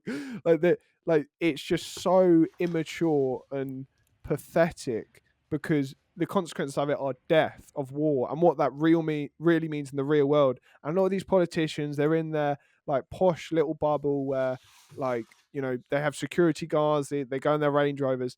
They're not in touch with the real world, and but they so easily talk about, well, we need to fight more, we need to send more guns and all this, and it's just complete disconnect. And with Boris saying that, it's just him being a little kind of neocon, little I'm the big man, look at me.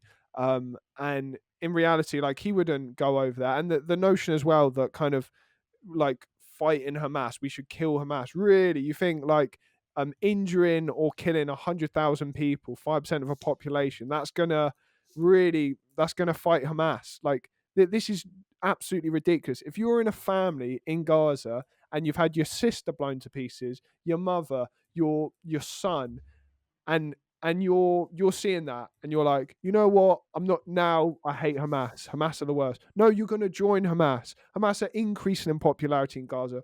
Oh, like Sherlock Holmes should go over there and figure out why is that happening. It's obvious. It's when you blow innocent people up, what's going to happen? It's going to spark terrorism. It's going to spark hatred. And understandably, like, if I was in Gaza and I saw my family blown to pieces, and I get told, oh, it's Hamas, I'd be like, right, I'm joining Hamas. A lot of people would. A lot of people cannot deny the fact that if innocent people they know were killed, you would join the organization fighting those people the most. And Mm. it's not working. It's clearly not working. How many people is enough? Is like 10% of the population being killed or injured? Is that enough? What if there's a few Hamas people in a hospital? Should we just blow up the hospital? If there's like one apparent aid worker, should we just blow up a bunch of aid workers? This logic is so pathetic and ridiculous. Like, it can be debunked and dissected instantly. Yeah, okay. Pick up a couple of things. I mean, I do have a friend who thinks Israel's response is just based because he's like, yeah, you flatten your enemy, and that's just based. I can see that response. If I was maybe someone attacked my country, I'd be like, yeah, they're flatten them. Maybe I can understand that. I can also understand your position. I'm trying to be quite objective. I think it is. I think it probably is objective at this point to say that Israel's losing the PR battle around the world. And you talk about Cameron, but he's actually been very much on the sort of let's de-escalate side. And he said lessons must be learned from today's initial findings from the IDF. It's clear a major reform of Israel's deconfliction mechanism is badly needed to ensure the safety of aid workers.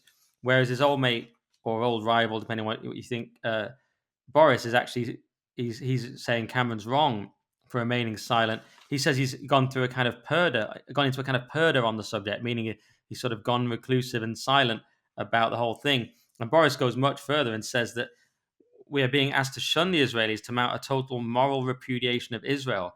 To me, looks like hyperbole. I think this is Boris sort of trying to have a different. He may well sincerely mean it, but he's out there with a different opinion to Cameron and making his name. And I'm going to be the war guy. Although it's weird because he also wanted a job at the UN. You used to hear, didn't you? Whereas they're sort of quite anti-Israel, it seems. But anyway, that's Boris. I don't know, and we're going to get in trouble for this bit. The other thing I was going to quickly say that will get us in trouble. Well, let's just say this bit as well from Owen Jones. This is going to be it's going to really get us in trouble, probably even with my audience.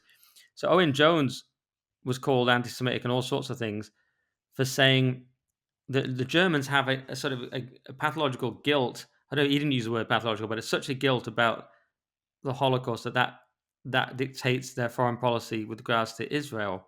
and this was thought to be a terrible, terrible thing to say.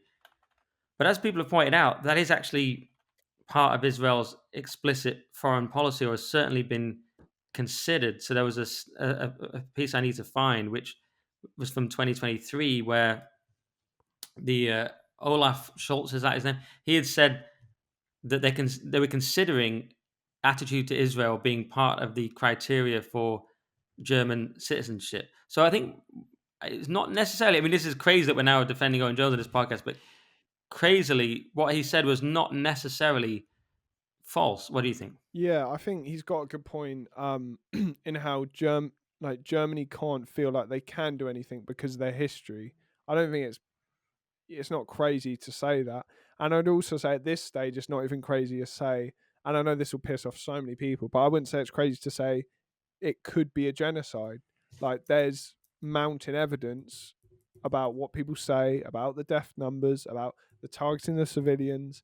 There's a lot to go off to say that. I mean, Owen Jones, I'm not a fan of him. I mean, neither of us are, but like, I wouldn't say um, it's that outrageous he said that. Like he's definitely there's way more critiques you can make of what he said about Israel than that. And also, can I also add the caveat? Like I'm not actually a big Israel hater at all. I think it's important Jews have a safe place in the world completely, and I'm not like demolish Israel at all. I think it's good Israel's around. It's good that there's a place Jews can call home, and I'm glad that they can feel protected and safe.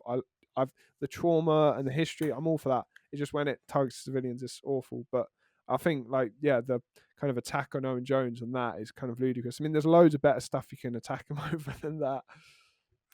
Well, that's it. I mean, that might be part of it as well. I should also say, and I agree with you on Israel. I'm certainly not anti-Israel, but I also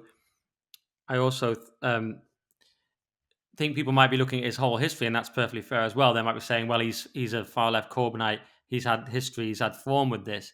So that may be the case as well. I don't know. I can't look into his soul and see if he's anti-Semitic. I'm referring only to this statement.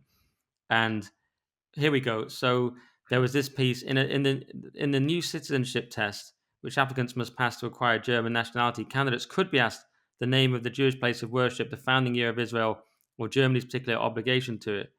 This was one piece. Germany debates tying citizenship to Israel loyalty.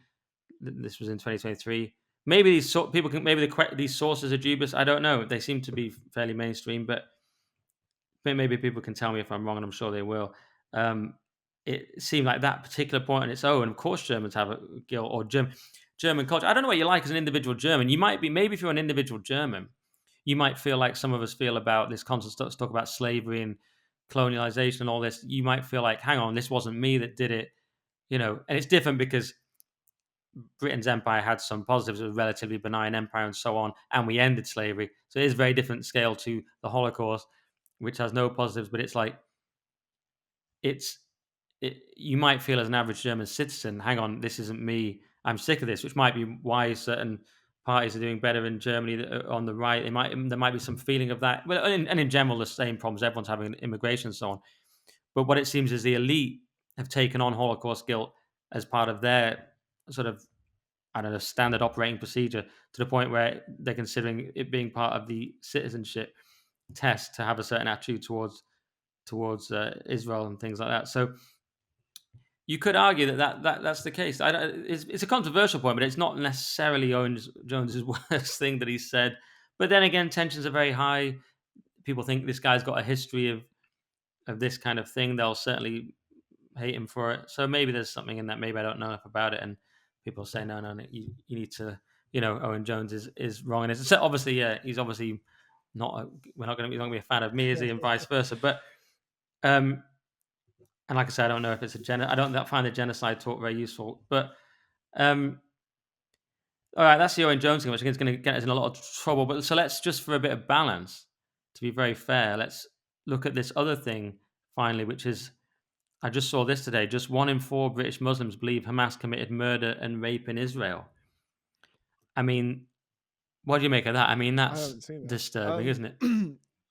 Like, yeah, I think that's quite a point, really. I mean, if a quarter, yeah, I'm disturbed by that. If that's true, then that is Well, it shocking. came from the Henry Jackson Society, which is a think tank.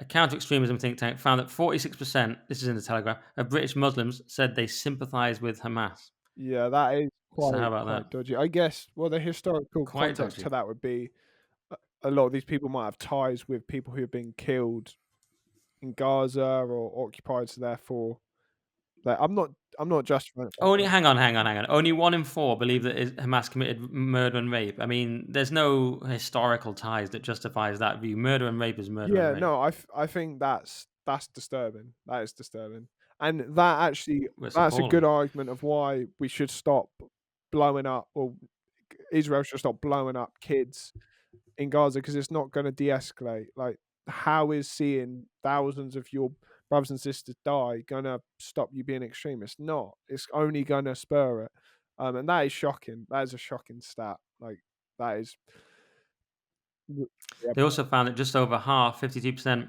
of British Muslims want to make it illegal to show a picture of the Prophet Muhammad compared to just 16% of the public. I blimey. said this the other day. I mean, I said the other day, I'm Mr. Objective. I said the other day, look, I admire Islam. They believe in God. They respect Jesus. Their critique of Western liberal democracies is often correct in many ways. There is lots wrong with these cultures. It is a degenerate culture and so on. But I did say, look, this Batley Grammar guy is still in hiding. He's receiving funding. His friend doesn't even talk to him. He doesn't want to endanger him. There was a whole piece about it. And I just say, liberal democracy and Islam, they're on a collision course. I don't think that's even controversial. I think it's ultimately those two ideas can't exist, that you can't draw, the prophet, their prophet versus liberal democracy. You can't have both. One of them has to win ultimately. So you can't until then. There's going to be tension. So there you go. 52% don't think it should be allowed. Yeah. And this is when we're getting into. We've gone ultra controversial here, Roy. But I just wanted to put that story in as well, just to say. So I try and be pretty objective on it. Maybe that's not possible, but this is disgusting that only 1 in 4 believe that there was murder and rape. And are they saying the videos weren't real? Are they saying they don't count it as rape because it's a resistance? Whatever that Rivka Brown said. To me, that's disgusting and unjustifiable. And I really just want to not kill people, to not be killed, British people to not be killed, and murder and rape on all sides to stop. That's, although I'm not sure Israelis have raped anyone, but anyway, you get my point.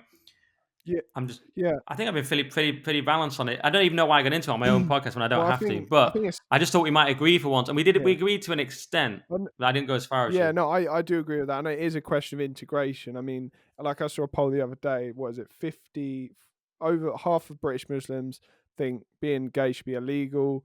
Was it 24% believe in Sharia law?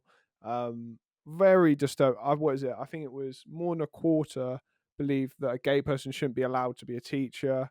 Um, these are very, whether people like it or not, that's not integration. It's not integration to not believe that gay people should have rights. It's not integration that you think you should be chucked in prison if you, like, love someone of the same sex, regardless of your view. Like, there's Christians, for instance, who are against same-sex marriage. Fair enough. Like, you know, you think that by all means, but to think someone should be chucked in jail for that, or believe in Sharia law, I mean, that's a completely different realm. And there is an issue of integration that people do want to ignore. And you see, like, I saw it when I've gone to these northern towns, and people feel uncomfortable even saying that because everyone will just chuck the word racist. But it's a good point. Like, how can, all these woke people, what's going to happen at these universities when talking about minorities, LGBT rights, and then all of a sudden it's like, hang on a second, like, who are we going to defend here? Muslim minorities or the LGBT community? Because I'll tell you what, they don't go hand in hand at all. There's, like, you couldn't be further apart. So I think it's a Clearly, good point to make. queers for Palestine is the simplest way of showing that ridiculous dichotomy. So, but Roy, I mean, it seems to me you've got a very, very left wing position again. I mean, this is not trying to attack you. You can have whatever position you want on here, but I was going to stay out of Israel Palestine completely in my life. That was my policy, but then I was forced to talk about it by my job. So here we are. But your thing of like instinctively going, well, I'd even like to see, did they have people killed by, when we hear that disgusting stat about the 1 in 4. So that's a very left wing attitude. Is like, what did they do? What was their background that made them commit this Well, I'm crime? not defending That's kind it. of what we have now in the legal system. Is why we have anarcho tyranny. One reason, but why is that instinctively your go to? I guess it's because I'm just seeing all the horrific things that happen in Gaza right now, and I'm not just finding it at all. By the way, I just think that's absolutely abhorrent, and I'm going to speak to people who I'll probably mention that stat now to people who are super pro. I mean, like, isn't that quite like that's not integration right there? Um, but the reason I'm saying it is depending on who I speak to, I'll bring up the opposite side. So if I speak to you, I'll say that. But if I speak to someone who's vehemently pro-immigration, pro-Palestine, I might talk about that issue with them. Kind of So you're just a kind of roaming devil's advocate. This is just sort of a little bit, constant contrarian. a little bit. Yeah, Well, I didn't. Well, I was trying. Yeah. Well, I'm against. I mean, obviously, it's appalling to say that there was no murder and rape by Hamas when there so clearly was. So I don't think that's. I don't think there's any devil's advocate to be done yeah. there personally. But I think on the war, I've tried to be. I'm not being Zionist about it, and I'm not being. Obviously, I don't. I don't. Obviously, I don't like the woke pro-Palestinian people making Jewish people's lives a misery and many people's lives a misery in London every weekend. I don't like most of that. I I don't. mean, I But I also just go I on. disagree with the calling for a ceasefire protest. Or like making misery. Yeah, Well, obviously yeah, we the all know there's a extreme. line, there isn't there? We all know there's different levels, and there's different.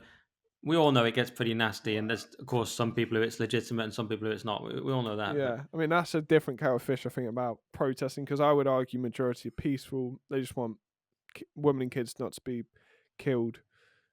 Like, and yeah, probably the majority. I don't go to these things, but I'm just trying to say I'm trying to be quite balanced on it. Whereas, but when Israel are killing British citizens or anyone is, and when they're killing so many people in general, yeah, I don't know, man. Maybe Josh will come on and tell me, scream at me, wow, I'm completely wrong. Of course he would. I think you're very pro-Palestine to the point where maybe it's impairing your judgment on some of those things, and I don't know. I think I'm just perfectly balanced. Of course, I would think that, yeah, but I wouldn't say I'm super pro Palestine. I mean, people in my circles think I'm pro Israel, for instance. I've had because you keep doing this devil's advocate thing, probably. yeah, no, people do think I'm kind of Israel nuts. Like they would be shocked at the stuff I'm saying now, or like even because I nuance. I'm like I think Israel's a good thing. You know, I like that there's a safe place for Jews, but I also am not okay with women being blown up. But then I hear some people it's like, oh, Israel's Satan incarnate, and like it's I suppose I should say because I don't get into it. I've still kind of tiptoed into it here, but I suppose I should say then. What would you say to the people that just say, "Well, then they should have released the hostages"? I mean, how does it practically end? well, I don't think I think Israel like I don't think they care about hostages. I really don't. They're blowing up endless places. I think they've killed hostages, haven't they? Blown up places. Um, I don't like. They don't care about. They don't really care about. I mean, the families of the hostages, for instance, are coming out calling for ceasefires. Like Netanyahu does not care about getting the hostages back. That's a complete smokescreen. If that was the case, why doesn't Hamas release the hostages to call their bluff and then see if they carry on? If they carried on the war, they go, "There you go. They didn't care about the hostages." That would be a great trick by Hamas if you were Well, I correct. think they've tried appeasement and stuff like that for a long time, and like I don't know the complexities of it, but I don't think that's a fair fair argument. And also like the sheer slaughter so far, like they could go even harder. They'd be like, right, like I don't know if that's a risk many people be willing to take. Really, I don't know. Because then there's what if they're carpet bombing them now and they have hostages? What's going to happen when? No, but I'm just following through the logic of what you said. If Israel are lying and don't actually care about the hostages, Hamas could release the hostages and call their bluff. So I don't really believe. I think that if they did release the hostages, that presumably would at least pause it or potentially end it. Surely, Yeah. I mean, even if just because they'd be forced to in terms of international Well, I relations. don't know because they'll say, "Well, there's Hamas there, or we found like a new Hamas guy." Or, I agree with you. Is a fair point. I guess I had a good point I was going to say. I can't even remember. Can't even remember. Um, Okay. can't remember. Well, you're very tired from your 6 church sessions you've already done today.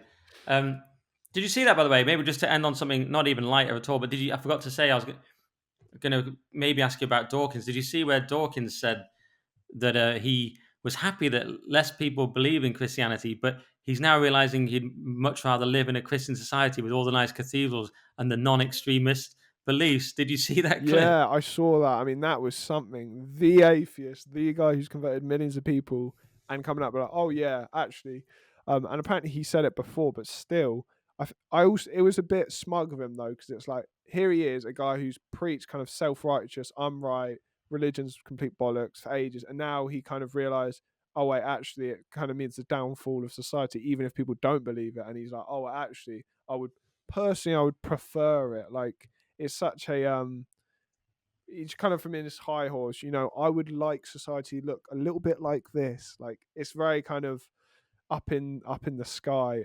But it shows how messed up our culture's got when even the atheist is coming out being like, even though I completely disagree with all of like the belief aspect, the morality of it, and the culture it creates is a great thing. It just shows how belief is separate from that, and like actions speak louder than words. And that's why I would say to people, like, regardless of what you think, Jesus is an aspirational man, and the morals and virtues of Christianity, it's correct. It's objectively correct and right. Well, I need to get the yeah, and I need to get Reverend Dr. Jamie Franklin on to talk about this. But I'll just say what I wrote on X because I put it better than I'll say it now. I just said such a fundamentally absurd position. He wants the products of Christianity, but is happy. That's a quote. That belief in it is going down. Obviously, you won't have the benefits of it for long in that case, and aggressive and undesirable ideologies will intrude. People think I'm weird for consciously concluding the only way is to return to Christianity, but it makes a lot more sense than whatever Dawkins is asking for. So my point is, well, then you have to be a Christian, don't you? If you want the Christian society and everything it brings, and you don't want the other things that come in lieu of Christianity into that vacuum, then obviously you have to be a Christian. And people say, well, I can't do that because I don't believe in it, and I can't pretend I don't, and I'm so important. And it's like I just think, get over yourself. Yeah. This is my view. No one else has this view. How many people in the past did everyone have the exact same belief? Did everyone believe 100% all the time? Did they have no doubts? No, of course they didn't. But they could, when they got home, they might have their doubts, but they went to church. They did Christian things. So it's like, and you can say to me, you don't go to church enough, Nick, and that's fair enough. It's too early in the morning. But as a general point, shouldn't you just be a Christian if that's the case? People say, well, no, because you can't believe in the supernatural aspect. Well, why not just look into it and just consider? I mean, obviously Dawkins has looked into it, but to speak to the general person who always says, "Oh yeah, but I can't believe in God." Look into it a bit more. C.S. Lewis could. Chances are he was much smarter than you. Tolkien could. Chances are he was much smarter than you. So it's like Dostoevsky, same thing. So I always say look into it more because you may have a cliched, atheistic, secular, typical mainstream midwit view of like sky wizard. Very intelligent people believed in this.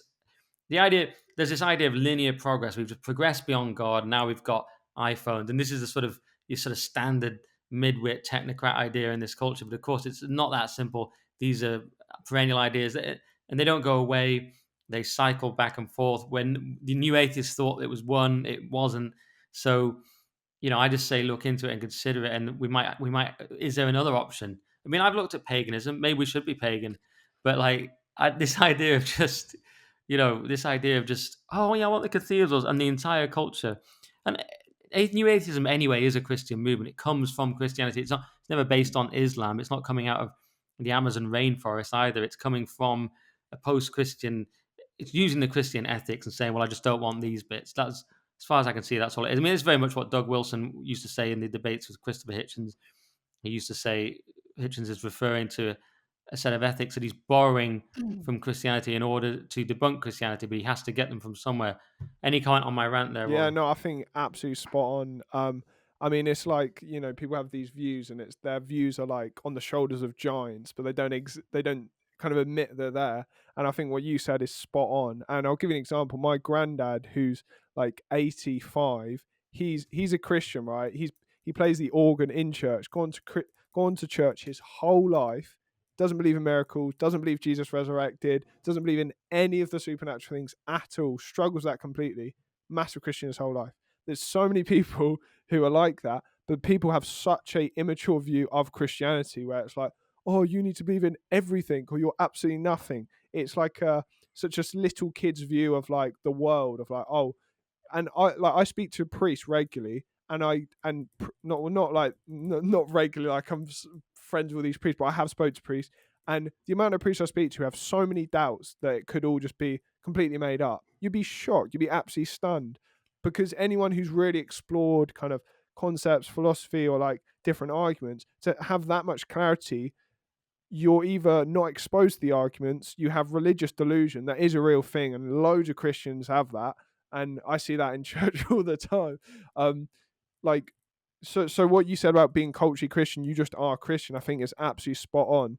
And how much better society would look if people didn't feel like impostures or fraud just because they don't adhere to everything. And also the notion that like these mass like the biggest concept humanly possible, does God exist, the meaning of life, that somehow people wake up and they have that sorted or they know definitively, is just ludicrous. That's something you work with, that's something you wrestle with, like, you know, wrestling with God, Jordan Peterson's kind of taught. Like that's the journey of faith. It's not waking up and having it sorted.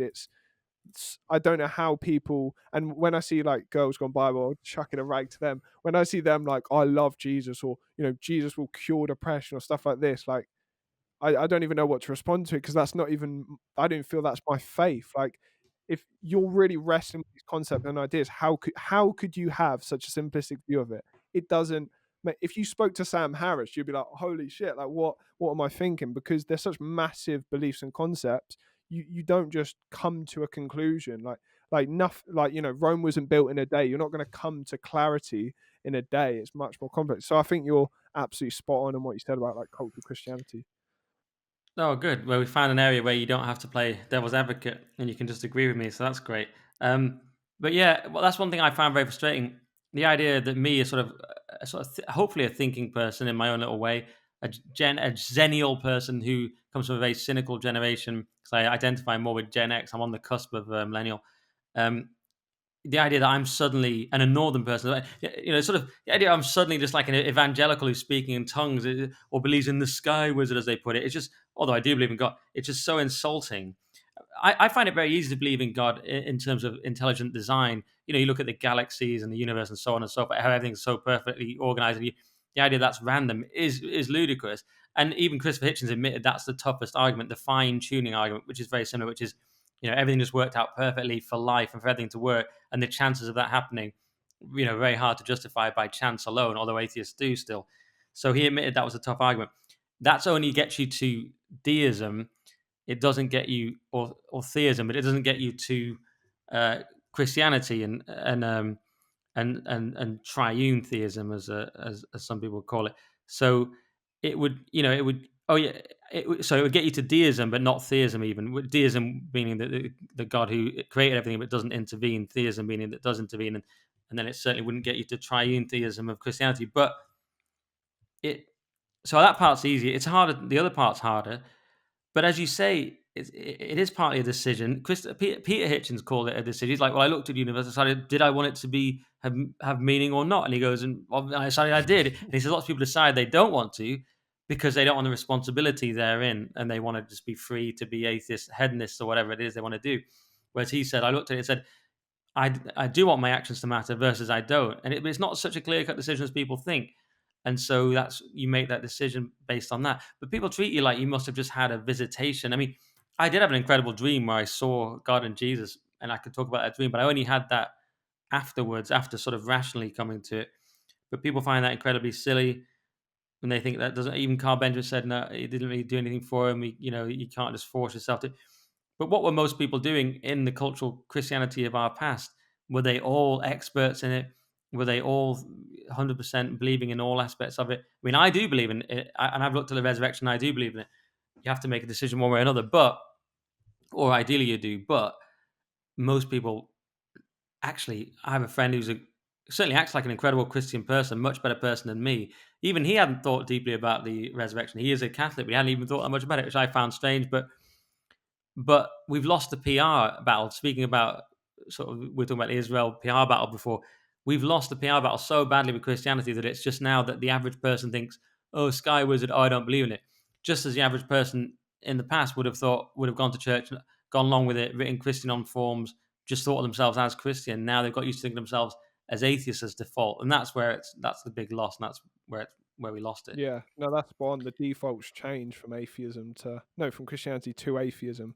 But and like what you said, when like all these atheists and atheists speak about like it's comforting. Oh yeah, of course you're this little individual and God cares about you and He's all loving. Like, of course you want to think that and stuff.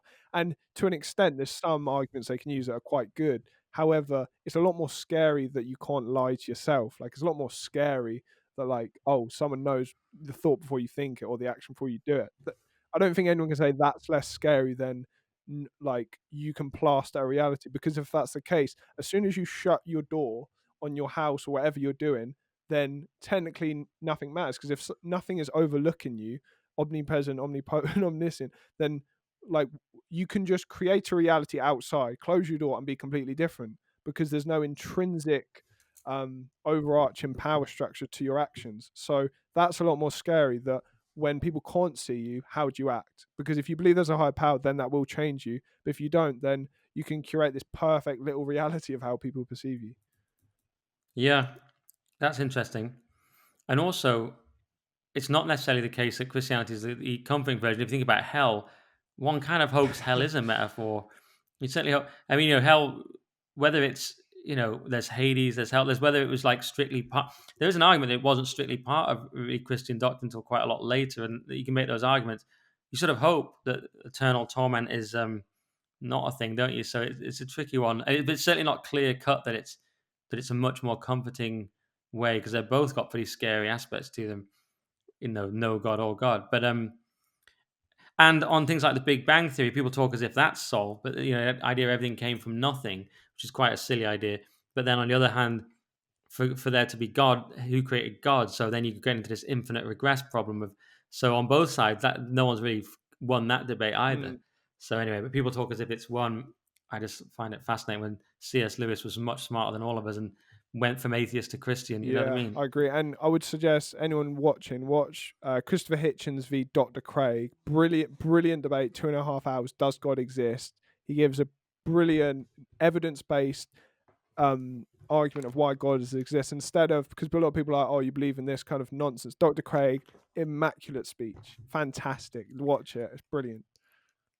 Yeah, it's a great debate. And you're talking about William Lane Yeah, Craig, and he's always very amusing when he sort of says, and once again, Mr. Hitchens has not done anything to counter what I said. He's simply ignored it. And he's sort yeah, of like, he's going through it in a very logical, philosophical mm, way. Hitchens is much more doing, here's the greatest yeah, hits, Celestial North Korea, buy my book kind of thing. And it's very yeah, appealing because he's so witty and funny. And I would do that. If I was there, I'd be banging out the jokes. I'd be winning on that. It looked like I'd won, but I wouldn't know as much about it. Whereas William Lane Craig's very sort of like, well, I ate my vegetables today, and now I'm going to dismantle your argument one by one. Like, he's just sort of I love so that though. straight I laced. love that because it's the He's a great guy, inverse, isn't yeah. it? Christopher Hitchens acts like the person you would think be the more Christian, like kind of all over the place with his opinions, but um, Dr. Lang, like he's so dogmatic, and he's like he builds his argument up, then tears his down. I love that because it's a nice, rational, very smart way of looking at Christianity that not a lot of people see ever. I think. Yeah, and have you also seen the one Craig versus No, I need to Harris? watch that. I need to. Yeah, there's a Sam Harris versus William Lane Craig. And have you also seen Doug Wilson versus Christopher No, Hitchens? I haven't. There's a debate, and there's also the documentary Collision, which is available on YouTube, where they follow them both on a tour. Because Hitchens put out a challenge. Okay, I've got this book out. Anyone wants to challenge me? I throw down the gauntlet, and Douglas Wilson was like, "Yeah, I'll do it." And he's like a big, burly American dude with a beard who sings, and he lives in Idaho in this little cold town. And he's alive now. He does videos now. He's really interesting. And he was like, yeah, I'll take you on. And he was and Hitchens admits he was probably one of his best opponents, if not his best. And they started an exchange that became a book, and then they did this movie Collision. So everyone should Wow. watch that as well. Probably loads of people listening to this have watched that, I'll definitely get that but a watch. tip for those who That haven't. sounds fascinating. Yeah, Yeah. yeah. Finally, we find some agreement, me and Rory, and and then now the atheist listeners are furious with us, so we can't win. But hopefully, it was pretty interesting, man. We went much longer than I thought. I could have stopped at 55 minutes and not got into any of the controversial stuff, only the semi-controversial. But hey, good stuff. Rory, where can people find you? Well, thanks for letting me on. Do appreciate it, and thanks to everyone who's listened. Means a lot. You can follow me at Rory Podcaster on Twitter. Sorry about the horrendous name of my tiny little 350 followers over there. Be a lot of you follow there, or at Reg Podcast on Instagram. And you can follow me at the Radical English Gentleman on all listening platforms. And also, I am going to be doing actually a live event soon, so it's going to be quite cool. So do kind of check me out because I do these Sunday shows, kind of Sunday sermon, not literally, where we talk about like suffering, end times, meaning of life, jealousy, envy, money, all that. And it's quite unique, the show we have. So I'd appreciate if you check it out. But if not, I hope that I haven't triggered you too much. But thanks for having me on again. So Rory podcaster on X, which is not that embarrassing. Radical English Gentleman is much worse, and that's as a title, but that is a podcast you should go to. Check out Rory's Radical English Gentleman. What's the live event? It's gonna. I'm booking out the place. It's gonna be. We're going to talk about traditionalism, kind of the post-traditional era. It's going to be around young people. We haven't definitively got the subject yet, but it's going to be good, and it's going to be like I'm going to spend a lot of money, and people are going to have the best time ever. I'm probably going to do it for free. So listen in, because it's going to be quite crazy. I can't believe we're actually going to do it, but people like the Sunday show we do. Even though I get so little people listening, I know that people do enjoy it. So Dedicated yeah. audience. Yeah. Yeah. All right, cool. Well, if you listen to this on, hopefully we get this out on Monday the 8th. If you're listening on Monday the 8th, we're doing the Weekly Skeptic live tonight at the Hippodrome in Leicester Square. If you want to come to that, hopefully you listen to this in time. The train strike caused a few problems, but still quite a lot of people coming, so that'll be good. And then in general, if you want to support this podcast, once again, buymeacoffee.com/Nick Dixon, leave a donation and a comment. I reply to them all. Buymeacoffee.com/Nick Dixon. NickDixon.net is my Substack for all my articles. Thinking about putting content from this podcast on my Substack in the future. It's just a question of time so far. I'm producing enough stuff with my other podcast and GB News. But if anyone is interested in that, let me know. But I'm probably going to do it anyway. Going to do some extra content for this. Maybe with me and Rory. Who knows? Or maybe something else. We'll see how it goes. So NickDixon.net for that. Thanks to Rory. Thanks for everyone listening and watching. And we'll see you again next week.